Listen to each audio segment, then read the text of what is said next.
ya les comenté en las sesiones anteriores, mi nombre es Glenda Vilches y soy licenciado en biología con un doctorado en biología celular y molecular y fui profesor de la cátedra de bioquímica de la escuela Racetti, continuando ahora mi carrera profesional fuera de las aulas de la UCB. Este año he sido gentilmente invitada por la cátedra de bioquímica para participar en el dictado del tema Introducción al metabolismo y bioenergética. Este tema se ha dividido en varias sesiones y esta corresponde a la sesión número 3, en la cual hablaremos de algunos de los principios de la termodinámica y cómo estos nos ayudan a entender el metabolismo. Todas estas sesiones estarán disponibles en el canal dispuesto por la cátedra para su revisión on demand. Ya conversamos en las sesiones anteriores que los organismos vivos intercambian permanentemente materia y energía con su entorno. En el caso particular de los mamíferos, utilizamos como fuente de energía carbohidratos, lípidos y proteínas provenientes de otros organismos, tanto autótrofos como heterótrofos, siendo el producto de la degradación de estos compuestos CO2 y agua que se libera al ambiente. De la degradación de estas moléculas también se obtiene energía química que permite realizar trabajo biológico, esto es, para llevar a cabo todas las funciones que son necesarias para el mantenimiento y crecimiento de las células. Todas estas transformaciones se dan gracias a miles de reacciones químicas interconectadas que ocurren simultáneamente y que reciben el nombre general de metabolismo. Todas estas reacciones químicas interconectadas ocurriendo simultáneamente que constituyen el metabolismo pueden ser explicadas a través de las mismas leyes o principios que gobiernan el universo, que son las leyes de la termodinámica. ¿Qué es la termodinámica? Es la ciencia que estudia cómo se transfiere la energía entre las moléculas o entre grupos de moléculas. En esta sesión revisaremos conceptos básicos de termodinámica y cómo estos principios ayudan a entender el metabolismo.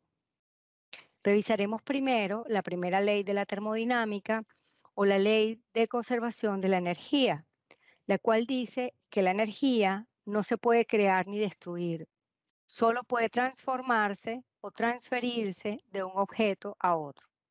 Esta ley puede parecer algo abstracta, pero podemos simplemente ver a nuestro alrededor y encontrar muchos ejemplos sobre transferencia o transformación de energía.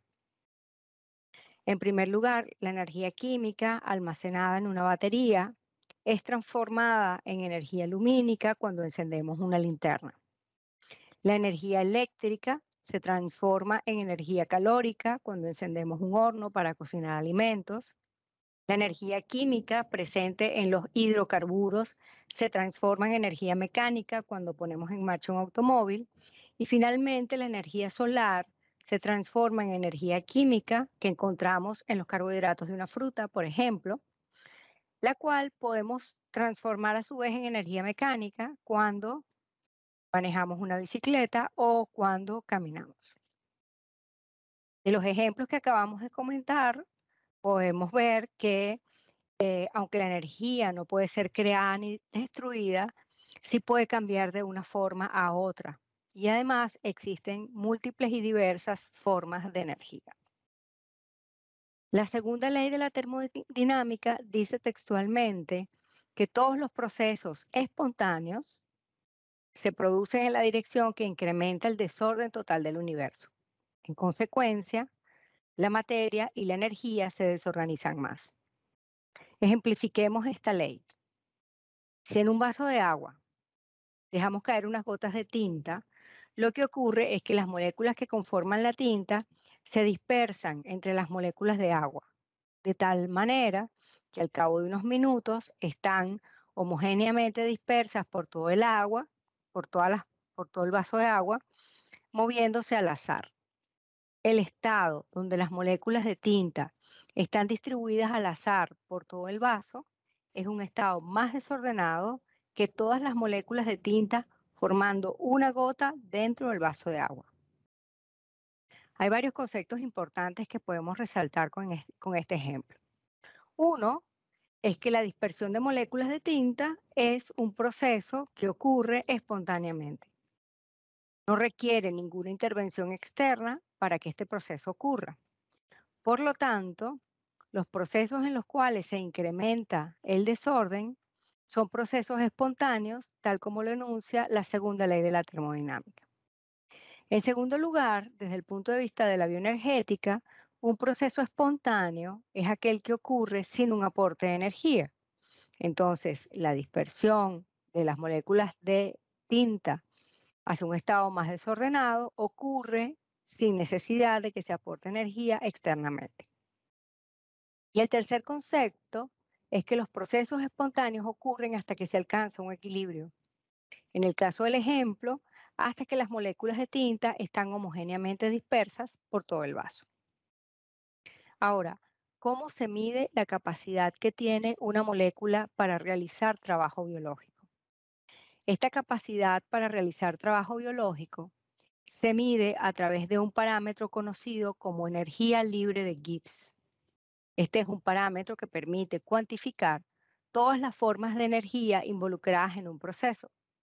Es un parámetro que además nos va a permitir estimar si un proceso ocurre de forma espontánea o no.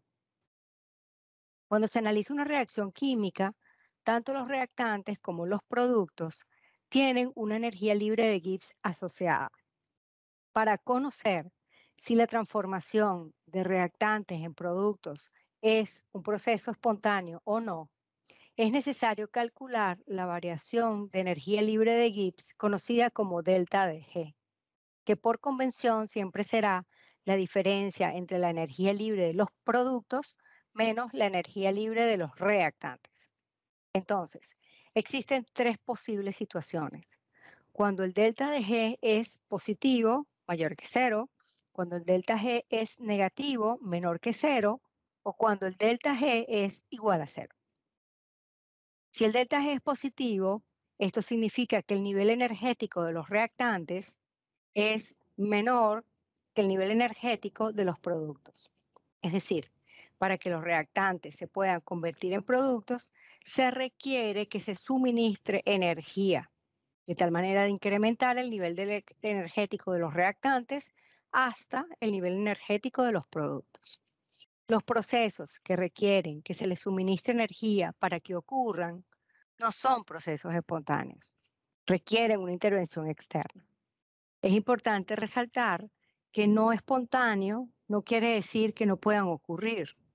Los procesos no espontáneos ocurrirán siempre y cuando se suministre la energía necesaria para que puedan llevarse a cabo. Por eso, a este tipo de procesos se les denomina endergónicos.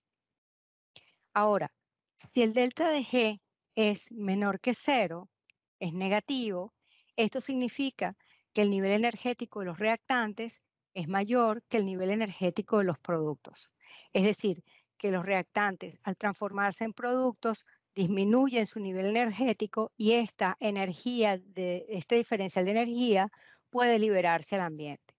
Estos procesos, se sabe, son procesos espontáneos y al liberar energía al ambiente, al entorno, se denominan exergónicos.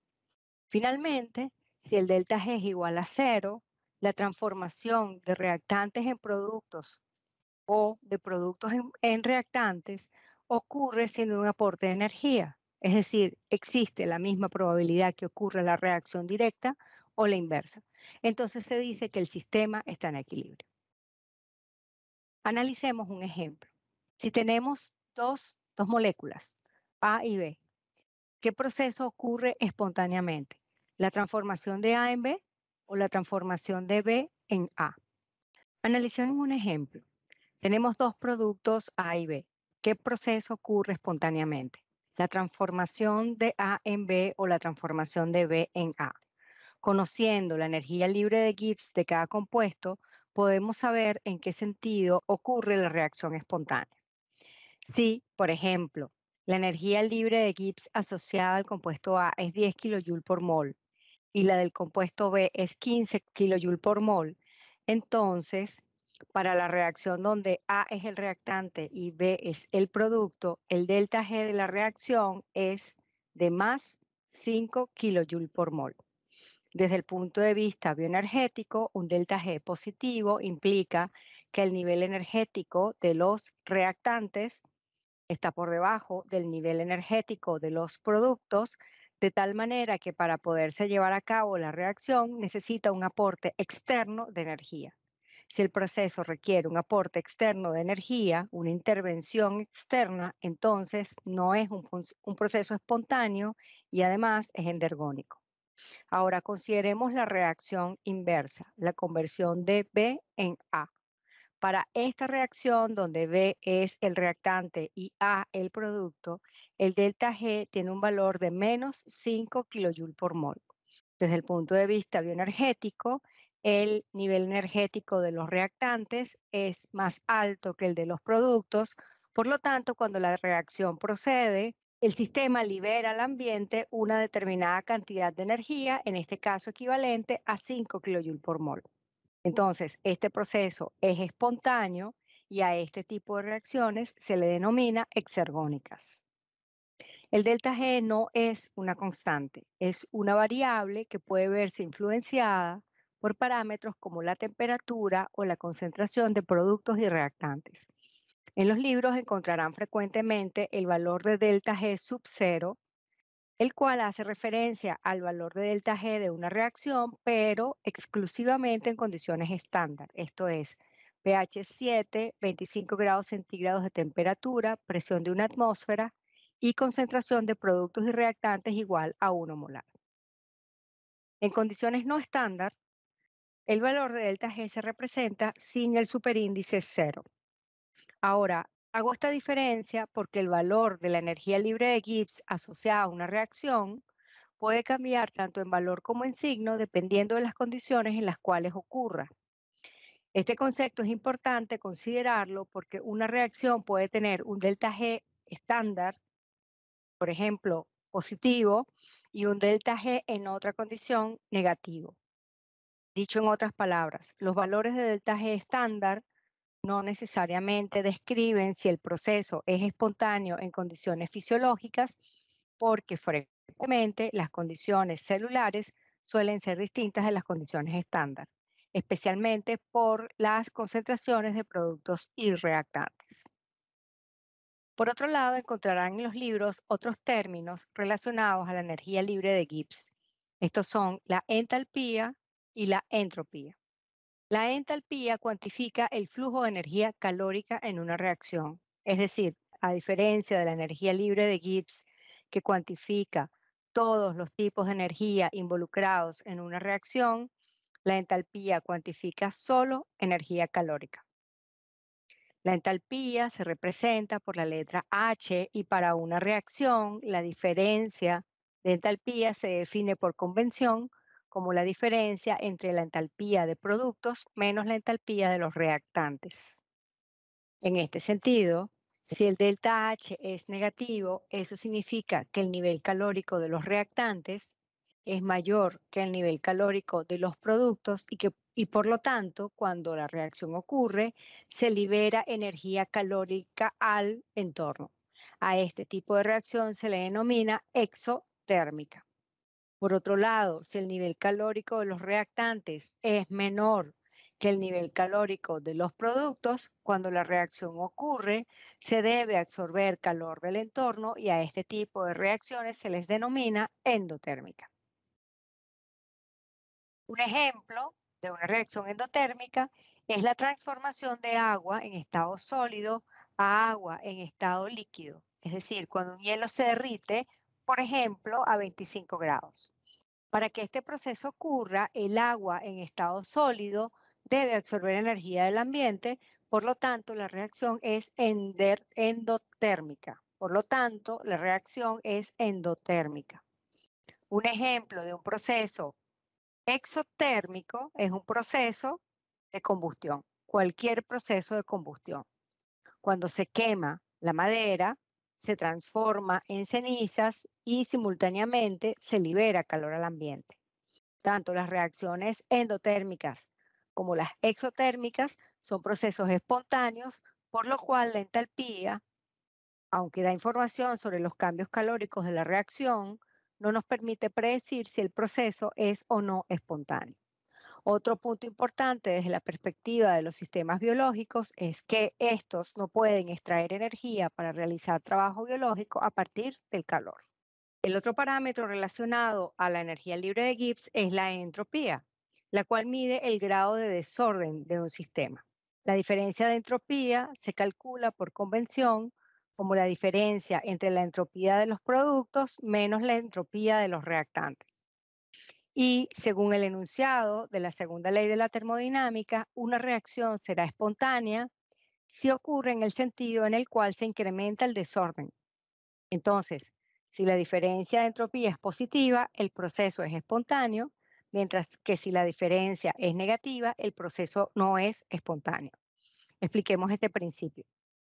Tenemos dos moléculas A y B con valores de entropía asociados de 12 y 3 kJ por mol respectivamente. Para la reacción en la cual A se convierte en B, el nivel de desorden de los reactantes es mayor que el nivel de desorden de los productos, con una diferencia de entropía de menos 9 kJ por mol. Este proceso en el cual pasamos de un estado más desordenado a un estado menos desordenado no es un proceso espontáneo. Por el contrario, para la reacción B se convierte en A, el nivel de desorden de los reactantes es menor que el de los productos, por lo tanto, cuando la reacción ocurre, se incrementa el nivel de desorden del sistema y por lo tanto la reacción es espontánea, según lo que dice la segunda ley de la termodinámica. Desde el punto de vista de la diferencia de entropía, una reacción espontánea entonces es aquella que tiene un delta de S positivo. A pesar de que delta de S es un parámetro adecuado para determinar la viabilidad de un proceso, si es espontáneo o no, su medida es difícil y poco práctica cuando se compara con la energía libre de Gibbs. Por esta razón, el parámetro que es utilizado para determinar la espontaneidad de los procesos y que encontrarán referenciado en los libros de texto es la energía libre de Gibbs. Para finalizar, quisiera comentar que el que un proceso sea espontáneo no quiere decir que ocurra rápidamente. La velocidad de una reacción, como ya lo estudiaron en el tema de enzimas, es un proceso que está condicionado por la magnitud de la barrera de activación. En la medida que la barrera de activación sea mayor, la velocidad del proceso será menor. En los sistemas biológicos, las reacciones ocurren a velocidades que son varios órdenes de magnitud más rápido que cuando ocurren fuera de un sistema biológico, y esto es consecuencia de la presencia de las enzimas. Como ya estudiaron en ese tema, las enzimas intervienen de tal forma que logran que la transformación del sustrato en el producto ocurra a través de un proceso cuya barrera de activación es bastante menor que en ausencia de la enzima. Por lo tanto, las enzimas garantizan que las reacciones del metabolismo ocurran a velocidades compatibles con los cambios necesarios para el mantenimiento de la vida. Espero que esta sesión les haya sido de provecho y continuaremos en la próxima sesión analizando el acoplamiento energético de las reacciones y las características de la moneda de intercambio energético por excelencia, el ATP. Muchas gracias por su atención.